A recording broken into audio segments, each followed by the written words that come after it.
What is up, everybody? I'm George Mossey. This is my co-host Cherona, and I have a very, very special guest. By the way, welcome back, Cherona.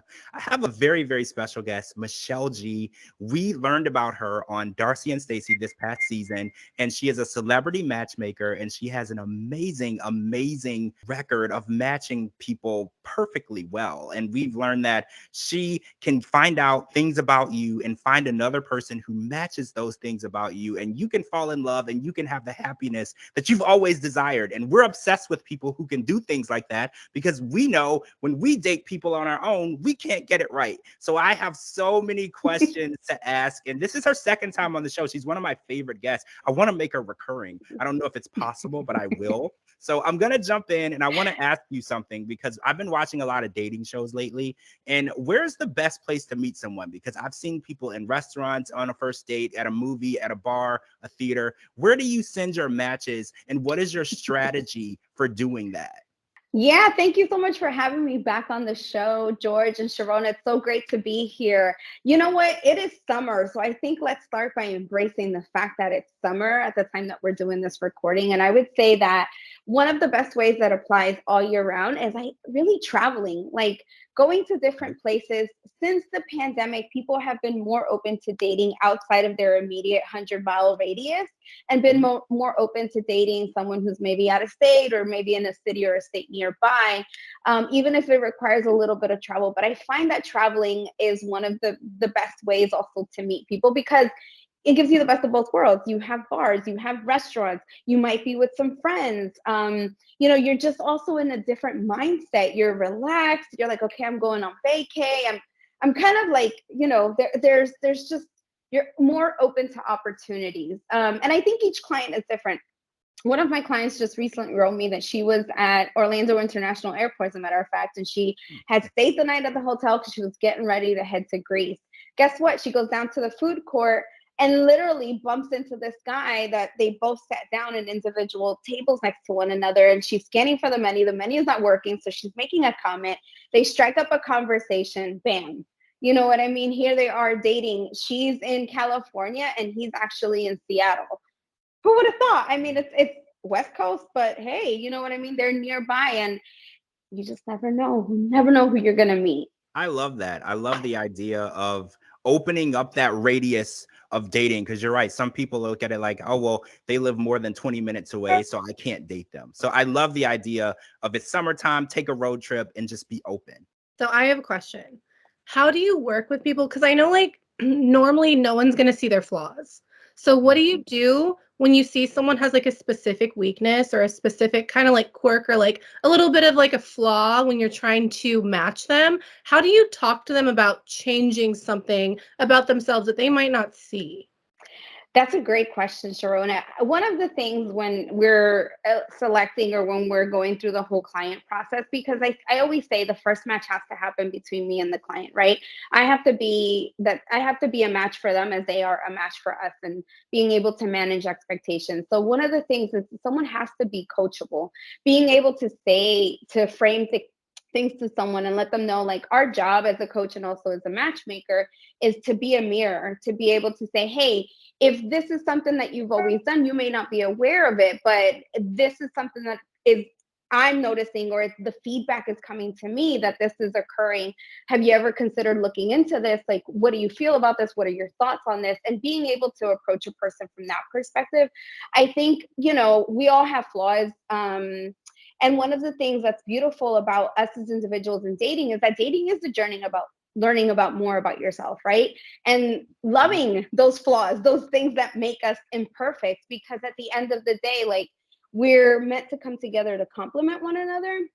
And where I'm like I say to my husband, where I'm weak, you're strong, and where you're weak, I'm strong, right? So we kind of play off of each other. But the most important thing is being able to be coachable. I think that's really important, and being able to ask questions, being able to dialogue and ask questions if there's something that you don't understand. And listen, I don't pretend to know everything because I'm I'm human too. Like I'm part of this human experience, but I do really the place that I come from with every client, when I'm coaching them in something sensitive is to really be cognizant of how it is that I'm delivering that to them and giving them the opportunity to even disagree and say, no, I don't agree with you, right? Because it's okay. You know what I mean? Maybe it's not the moment for them to hear that.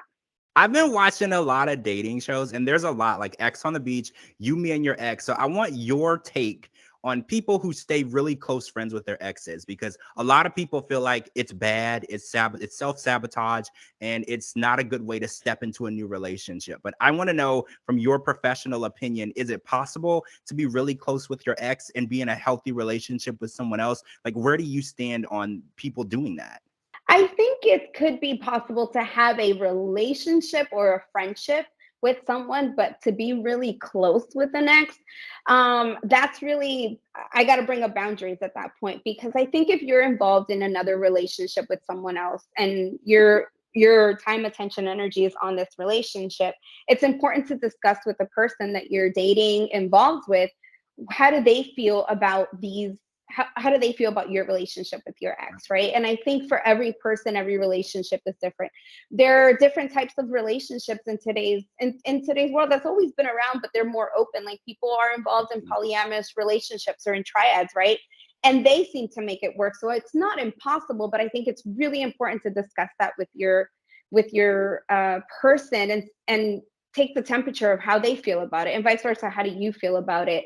The most important things, again, is boundaries, because we don't want to disrespect the relationship that we're in. There's friends of mine that are exes of mine that I have a relationship with. We're not like best friends, close friends, but we still talk to one another. We're friends on Facebook.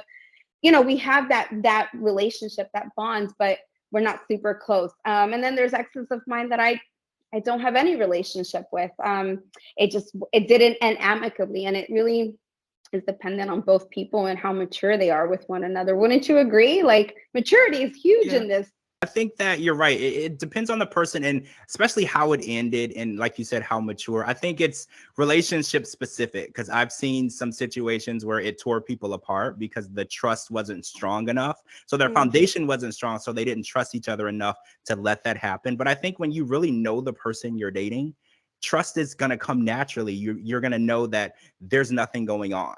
And then some people I was watching the show You, Me, and Your Ex, and there's people who are like going out as threes, like a third wheel with their exes. And I'm like, how does this possibly work? But I guess when the trust, like you said, and foundation is there and you're both mature, it's very possible to make that happen.